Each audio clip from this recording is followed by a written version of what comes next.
Welcome to Astounding Stories of Space and Time. I'm Mardell, and this week's story is John Harper's Insight by Dick Purcell. They thought he was insane, and with good reason. Here was a man who had spent his life in a machine shop, coming down one morning to say in all apparent sincerity, "I've decided to be a concert pianist." Jan Grabowski on the turret lathe grinned and said, "Sure, John, they'll bring in a grand piano and you can practice between cuts." "They laughed when I sat down to the piano," someone bellowed, and there was general laughter and the thing was forgotten. But later, when he told the boss he was quitting, they looked at each other in amazement. He'd evidently gone mad, and that was no laughing matter, because they liked John.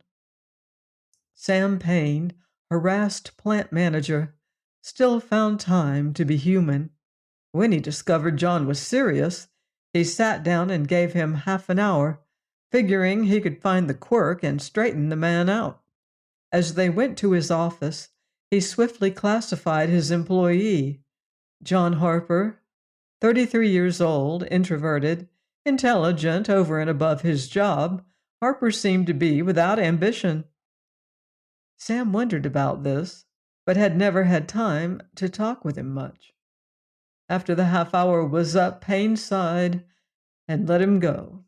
Obviously, the concert pianist gag was a cover-up for something else. Some fancied wrong, perhaps just plain restlessness. Alone, Payne went back over the conversation, intrigued by John Harper's strange determination. "This talk about being a concert pianist is a gag, of course, isn't it, John?" "No, Mr. Payne." "But, man, you're too old to start a thing like that. You never in your life studied music, did you?" "No, sir." "Oh, then let me tell you, first in a thing like that, you've got to have talent." "Have you got talent?" "I don't know." It had seemed ridiculous, seriously pinpointing things that should have been obvious. "Well, let's say you have, just for argument's sake. All right, talent has to be caught early and nourished like a seed, get what I mean? A man can't start at your age and get any place in a game the experts started in at 8 or 9 as children."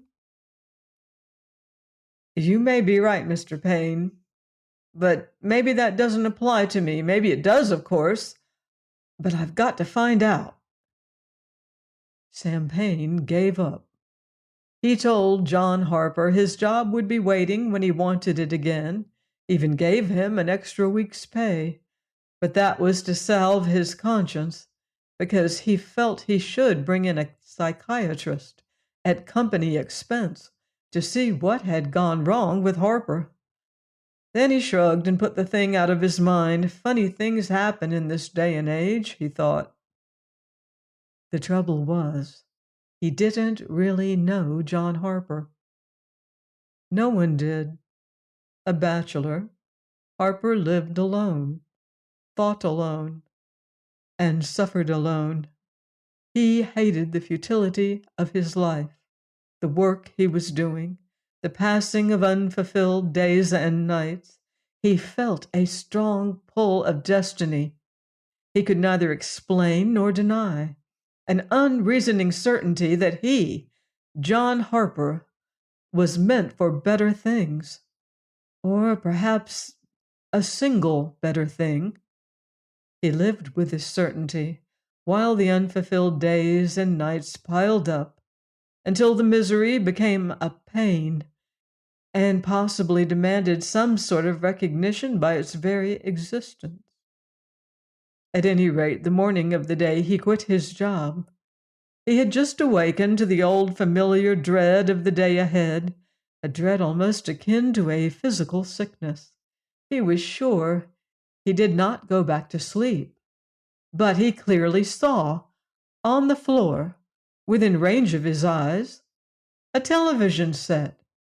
The picture was bright and clear, a famous newscaster with a smile known from coast to coast and the rat-tat-tat voice that was his trademark, he was beginning his broadcast with a standard opening line.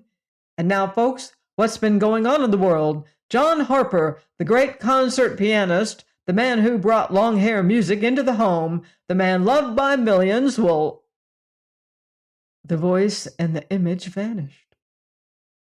Then the set faded, and John Harper lay tense in the bed in his little shoddy room.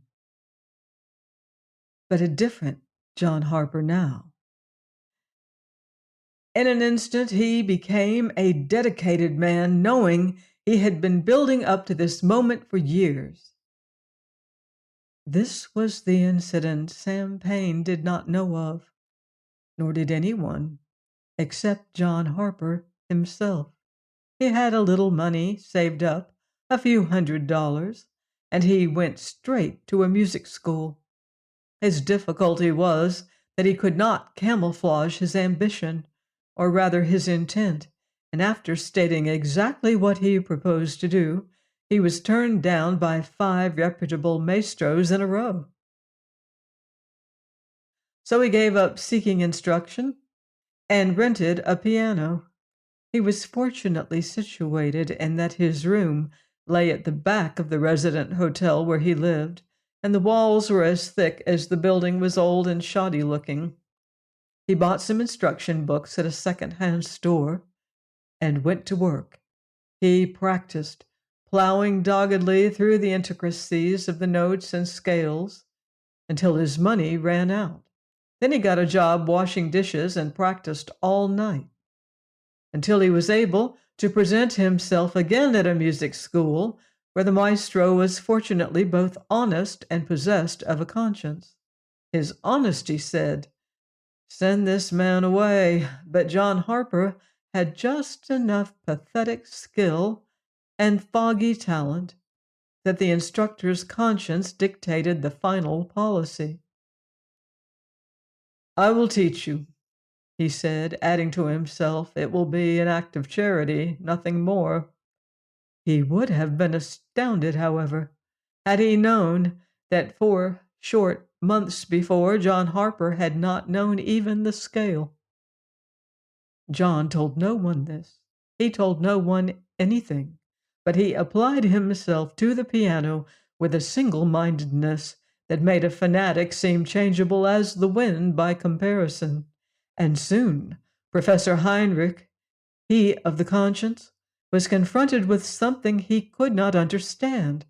Genius was blooming and functioning before his eyes.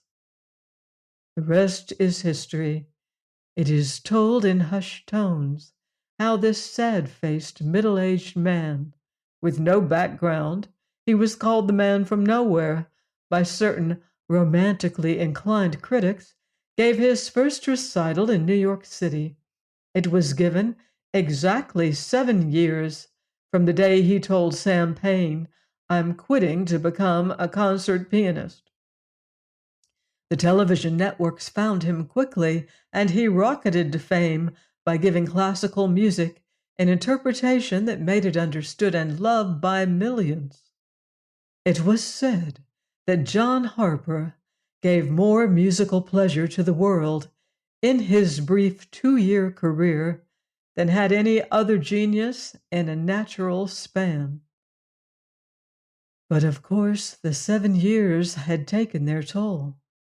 The punishment of learning would have killed a far younger and stronger man than John Harper.